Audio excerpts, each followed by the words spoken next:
You know what? Valentine's Day is coming. Most American men out there want to make their girlfriends happy and their wives. As they should. As they should. And I got a Valentine's question for our next guest, Barry Manilow. Because I think we're waiting for him to come on, and I just think that you go with what the girl wants to do. And if she wants a little Barry Manilow, that's what you do. King of romance.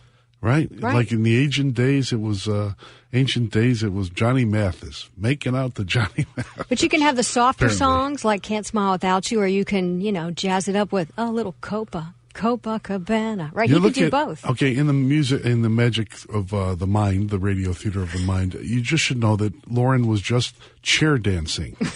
Well, it was the Copacabana. All you have to do is bring up Copacabana, and they're like heads bobbing, and they're just snapping. And on the line with us now, I'm told, none other than Barry Manilow. Hi, guys. Hi, everybody. Barry, thanks for coming on the show because we've got some Valentine's questions and other things to ask you. Oh, right. It's going to be, we're coming there on Valentine's Day. Oh, everybody's going to get lucky now. That's the question now. Is Valentine's, is Barry Manilow and flowers or Barry Manilow and exotic lingerie? What is the Valentine's combo for our girlfriends and wives?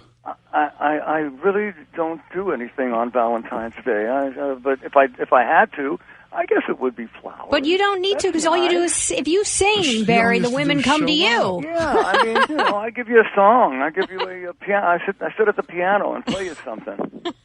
And then then we're in the audience, and she squeezes our hand, looks longingly into our eyes, and say the word Mandy. Listen, you listen to Weekend in New England. It can't get more romantic than that. Well, you are on your final tour. What does this feel like? You're going to be coming here. You're going to be ending the tour, I understand, on your birthday. This is a big deal. How does this feel to you? Actually, I'm ending my tour, yes, on my birthday, but in Brooklyn, where it all started, because I come from Brooklyn, New York, and we're ending in Brooklyn, New York. It's kind of a poetic way of taking it out. But, listen, it's been 40 years of these big tours. 40 years I've been roaming the earth for 40 years. And it's time for me. But, I'm not retiring. I'll be doing, albums and doing one-nighters here and there. But this is the end of those big tours. And, so many of us have been doing these big tours. And we're not going to let you go, Barry. I'm really not going anywhere. Something like Chicago, you won't be able to get rid of me. I'm like Starbucks. I'll be there all the time. On every corner. On every corner. But, but the big tours, it's the end of the big tours. One of the things that I love that you do is the Manilow Music Project, where you give instruments to school kids. And I understand you're going to be giving a brand new piano to a Chicago public school district? Yeah, I've been doing that for a long time because I believe so much in teaching young kids music. It certainly changed my life. It'll change kids' lives. And I heard that, they're running out of instruments, or the instruments they have are broken down. So for the last 10 years, I've been trying to make a difference, and it's kind of working. My audiences donate their broken down instruments, and this year, if you come down to the arena and give us a couple of instruments, we'll give you a couple of free tickets to the show. And then we fix them up and we give them to the school district. We are speaking with the great one, Barry Manilow, who started his career. I'm told he was so successful writing jingles that you really didn't. This performing thing is just like a side deal. It was. That you made so much money. It wasn't exactly a side deal. It was just a big surprise because I never really planned on being a singer, standing up in front of a band, in front of an audience. For years, I did the jingle work. I wrote these melodies for various jingles. Stuck on Band-Aids, You Deserve a Break Today. Yeah. You know what? They're so great. And they're iconic in our mind. But I got to ask you, given the romantic songs that you've sung, has Viagra ever come to you? No. Come on now. You really have quite a sense of humor, you. Come on, mister. Well, we have the Viagra Triangle here in Chicago. That's right. Why. We have a Viagra Triangle where a bunch of tough guys sit around and look at young girls. I wonder if there ever was a jingle for Viagra and what that would be.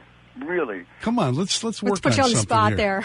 John wants to take credit. One of these days. Thank you for putting it into my head. Now it'll never leave. It'll be like Barry Manilow music. It gets in your head, doesn't go. And he'll make millions off of it, John, and you won't. That's right. Leave you in the dust. Hey, the Grammys are this weekend. 14th Grammy nomination for Night Songs for you. Are you excited about the Grammys? Yeah, Tony Bennett's going to win. He always does. But it's nice to be nominated. I know you hear that all the time. But this album, that Night Songs, was very, very under the radar, and the Grammy committee found it. It's a beautiful little album. It's just me playing and singing piano, and singing standards, and it's a beautiful little album. So I'm happy they found it. I think that you should win it because Tony Bennett wins it a lot. I know. Come on, Tony. He always wins. I know he'll win it this year. He always wins it. So he's great. I got is there a little green-eyed Barry Manilow, little monster there? Just a little bit?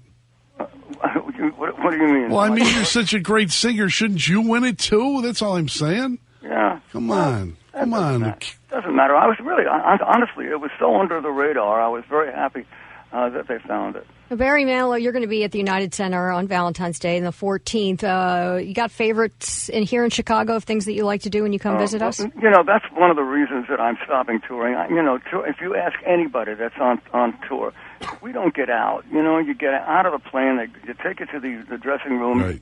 Do your show, get back into the car, into the plane, you go someplace else. You really don't get a chance to see. But Chicago, I started out in Chicago. I was the piano player in Reese's in the Merchandise Mart. That big building, the Merchandise Mart? Yeah, sure. There was a restaurant and bar down on the first floor, and I played for happy hour for the whole year, and I got to know Chicago. And then I broke out of Mr. Kelly's, a little nightclub on Rush Street. Yeah, that's where Mandy broke. I broke out of Chicago because of Mr. Kelly's. So know some of those Viagra Triangle guys. Then they probably came up to your piano and said, "Hey, can you play this and give me some?" He won't give up. No, this is the way I he want is. him to do it because I just think of Barry Manilow, Viagra. It's just perfect. Come on, man. But so then, Barry, are you going to get to do anything Chicagoan, or do we need to bring stuff to you, like some favorite foods of Chicago? Well, not this time, because Chicago is one of 4 in a row. Wow. So, I just get in, do the show, and go right out. So not this time. Well, when you do come, what do you like? What do you do in Chicago when you're here and you're not performing? There are some clubs on Rush Street. I wonder if they're still there. There were some clubs on Rush Street that I used to hang out in back in the early 70s before Mandy. But honestly, from then on, it got crazy. These tours just took me in and out. We had a couple jazz clubs there, and certain guys own certain things. Yeah, certain and guys. that doesn't happen very. Maybe in New Orleans there's stuff like that, but not very often. Chicago's one of my all-time. Everybody will tell you all-time favorite cities. The people there and the city itself. It's a great. Except for the crazy weather. Yeah, what's it like there now? Is it freezing? Yeah, it's freezing today. They're starting to melt all the dirty snow that's still on the sidewalks a little bit. Love it. Right. All right, Barry Manilow, thanks so much for coming on the show. United Center, February 14th. Tickets are on sale at Ticketmaster.com. We gave out a couple of tickets yesterday here on the Big 89. Thanks so much for coming on. Great. Thanks, John. Thanks, man. Thanks, Barry. Barry Manilow. And I will write the lyrics for the Viagra thing. Yeah, now you're competing with him. You just gave it to competing. him. You gave him the idea. He's the melody man. I'll write the lyrics, and it's like Bernie Taupin and Elton John. I just want some of the money, some of the residuals that are left over. Hey, coming up, did you see the big kiss that Belichick gave his daughter, the Super Bowl? Did you see it? Did it make you uncomfortable? It was a lipper. It was on the lips. So I don't fly like that. Do you kiss your family members on the lips? Do you? Let's talk about it coming up. I love Barry Manilow. Oh, my God, he's the best. I have everything he's ever recorded. Me, too. In my car. We have to go to that concert. We are going to that concert. Looks like we made it. Oh, man, how do I follow that up? Inbound side of the Kennedy Montrose to downtown, 12 minutes. Inbound Eisenhower.